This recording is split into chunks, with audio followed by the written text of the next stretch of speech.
കുവൈറ്റിൽ രൂപയുടെ വിനിമയ മൂല്യത്തിൽ നിന്ന് കുതിച്ചുകയറിയതിനാൽ ഈ അടുത്തിടെയുണ്ടായ ഏറ്റവും ഉയർന്ന നിരക്കാണിത്. മലയാളി അടക്കമുള്ള പ്രവാസികൾക്ക് ആശ്വാസമായി ഈ വിനിമയ നിരക്ക്. ഇന്ത്യൻ രൂപയുടെ മൂല്യത്തിൽ ഇടിവ് വന്നതോടെ രൂപയുമായുള്ള വിനിമയ നിരക്കിൽ കുതിച്ചുകയറി കുവൈറ്റ് ദിനാർ. ബുധനാഴ്ച രാവിലെ എക്സി റിപ്പോർട്ട് പ്രകാരം 286 മുകളിൽ ഇന്ത്യൻ രൂപയാണ് ഒരു കുവൈറ്റ് ദിനാറിന് രേഖപ്പെടുത്തിയത്. ചെറിയ ഏറ്റക്കുറവുകൾ വന്ന് വൈകിട്ടോടെ 287 മുകളിലേക്ക് ഉയർന്നു.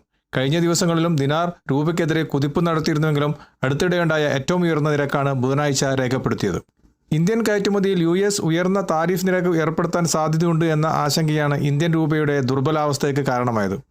US പ്രസിഡന്റ് ഡൊണാൾഡ് ട്രംപിന്റെ പ്രസ്താവനയും രാജ്യാന്തര ക്രൂഡ് ഓയിൽ വിലയിലെ കുതിപ്പും രൂപയ്ക്ക് ആഘാതമായി.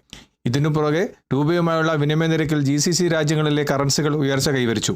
Kuwait, UAE, Saudi, Qatar, Oman, Bahrain കറൻസികൾ ഉയർന്ന വിനിമയ നിരക്കാണ് ബുധനാഴ്ച രേഖപ്പെടുത്തിയത്. അയക്കുന്ന പണത്തിന് കൂടുതൽ നിരക്ക് ലഭിക്കുമെന്നതിനാൽ വിനിമയ നിരക്ക് ഉയരുന്നത് പ്രവാസികൾക്ക് ആശ്വാസമാണ്.